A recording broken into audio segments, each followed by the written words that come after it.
नाज़रीन, अब बात करते हैं अदालत उज़्मा में ज़ेर समाअत अहम मुकदमात के हवाले से, और एक इंतहाई अहम मुकदमा NRO अमल दरामद केस की समाअत आज फिर हो रही है। इस मुकदमे के हवाले से तफसीलात जानते हैं अपने नुमाइंदे माजिद जलाल से। जी माजिद। जी एहतशाम, तकरीबन 2 माह कबल सुप्रीम कोर्ट ऑफ पाकिस्तान की जानिब से इस मुकदमे की समाअत मौखर की गई थी, और उसके बाद जिस तरह के वज़ीर आज़म यूसुफ रज़ा गिलानी के खिलाफ तौहीन अदालत का मुकदमा चलता रहा और उसमें उनको सज़ा हुई, और उसके बाद उनकी नाअहलियत के बाद अब जब नए वज़ीर आज़म राजा परवेज़ अशरफ बने हैं तो सुप्रीम कोर्ट ऑफ पाकिस्तान की जानिब से दोबारा NRO अमल दरामद केस की समाअत शुरू की जा रही है। इसमें अब जो बुनियादी तौर पर तब्दीलियाँ लाई गई हैं वो बेंच में भी तब्दीली सामने आई है। इससे कबल 7 रुकनी बेंच जो था वो इस केस की समाअत कर रहा था,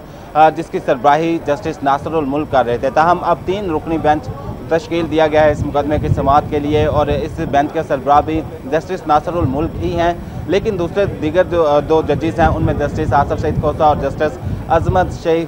शेख अजमत सईद शामिल हैं। ये शेख अजमत सईद जो है वो इससे कबल इस बेंच में शामिल नहीं थे, जो अब नए जज हैं इस बेंच के अंदर, और ये 3 रुकनी बेंच आज से इस केस की समाअत करेगा। इसी के साथ साथ NRO अमल दरामद केस में सुप्रीम कोर्ट की जानिब से नैब हुकाम से जो रिपोर्ट्स तलब की गई थी आज वो भी इस केस में पेश की जाएंगी, और इस सिलसिले में अहमद रियाज शेख और अदनान ख्वाजा की तकर्री और इस हवाले से नैब को तहकीकात का हुक्म दिया गया था। लेकिन इन तमाम मामलात से हटकर जो अहम मसला इस वक्त NRO अमल दरामद केस में ज़ेर समाअत है वो स्विस हुकाम को ख़त लिखने से मुतल्लिक अदालती हुक्म है। आपको याद होगा कि NRO अमल दरामद केस की समाअत करने वाले अदालती बेंच ने वज़ीर आज़म को बराह रास्त ख़त लिखने का हुक्म दिया था। ताहम उसके बाद चूँकि वज़ीर आज़म के खिलाफ माजिद क्या कहते हैं आईनी माहिरीन के आज NRO अमल दरामद केस की जब दोबारा समाअत होगी और इसी केस में साबिक वज़ीर आज़म गिलानी भी नाअहल हो चुके हैं, तो अदालत उज़्मा मौजूदा जो वज़ीर आज़म हैं उनको भी ख़त लिखने का हुक्म जारी करेगी आज?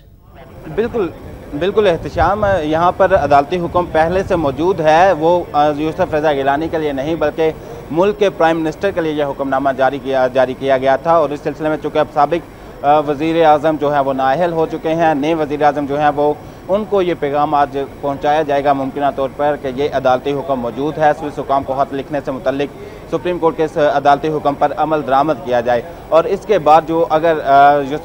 राजा परवेज़ अशरफ हैं उनकी जानिब से किसी किस्म का भी तातुल पैदा करने की कोशिश की जाती है तो आइनी और कानूनी माहिरीन के मुताबिक दोबारा सुप्रीम कोर्ट जो है वो तौहीन अदालत की कार्रवाई का आगाज़ कर सकती है, और दोबारा उसी तरह शोकाज नोटिस से ये कार्रवाई शुरू होगी। और इसमें अगर राजा परवेज़ अशरफ भी किसी किस्म का अदालती हुक्म मानने से किसी किस्म का भी तातुल पैदा करते हैं या इनकार करते हैं तो उनके खिलाफ भी तौहीन अदालत की कार्रवाई शुरू हो सकती है। जी माजिद बताइएगा कि दीगर कौन से अहम मुकदमात आज ज़ेर समाअत होंगे अदालत उज़्मा में?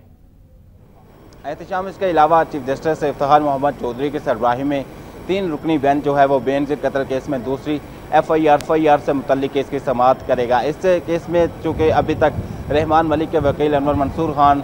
जो है वो अपना जवाब दाखिल नहीं करवा सके, इसके अलावा दीगर कुछ फ्रीकैन के वकला की जानिब से भी जवाब दाखिल नहीं करवाए गए, तो गुज़िश्ता कई समाअतों से इस केस की जो प्रोसीडिंग है वो आगे नहीं बढ़ पा रही, और हर दफ़ा जो है वो मोहलत दे दी जाती है। इससे कबल भी दरख्वास्त गुजार जो चौधरी असलम हैं उनके वकील रशीद रिजवी की जानिब से अदालत कार्रवाई जो थी वो मौखर करने की इस्तदा की गई। इसी तरह अभी तक इस केस में गुज़िश्ता 2-4 समाअतों के दौरान जो है वो अभी तक कोई ख़ास पेशरफ्त नहीं हो सके। इसके अलावा चीफ जस्टिस इफ्तिखार मोहम्मद चौधरी की सरबराही में ही 3 रुकनी बेंच जो है वो हज करप्शन केस की समाअत कर रहा है, और इस केस में सबसे अहम जो पहलू इस वक्त ज़ेर समाअत है वो हुसैन असगर जो तफ्तीशी अफसर थे हज करप्शन केस के, उनकी वापस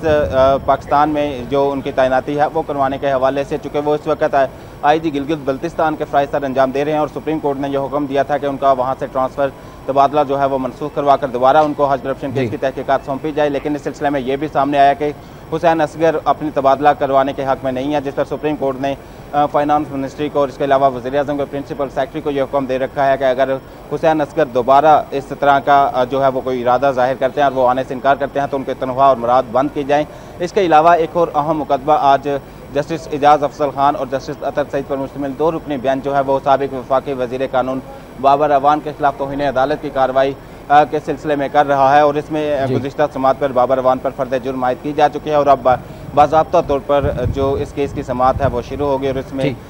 जो बाबर अवान के वकील हैं वो अपने दलाइल का आगाज़ करेंगे। बहुत शुक्रिया आपका माजिराल। हमें सुप्रीम कोर्ट पाकिस्तान में ज़ेर समाअत इंतहा मुकदमात के हवाले से आगाह किया। आज NRO अमल दरामद केस, इसके अलावा 3 रुकनी बेंच बेनज़ीर कत्ल केस में दूसरी FIR के इंदराज के हवाले से केस की समाअत और हज करप्शन केस, जबकि बाबर अवान के खिलाफ तौहीन अदालत केस की समाअत भी आज सुप्रीम कोर्ट पाकिस्तान में हो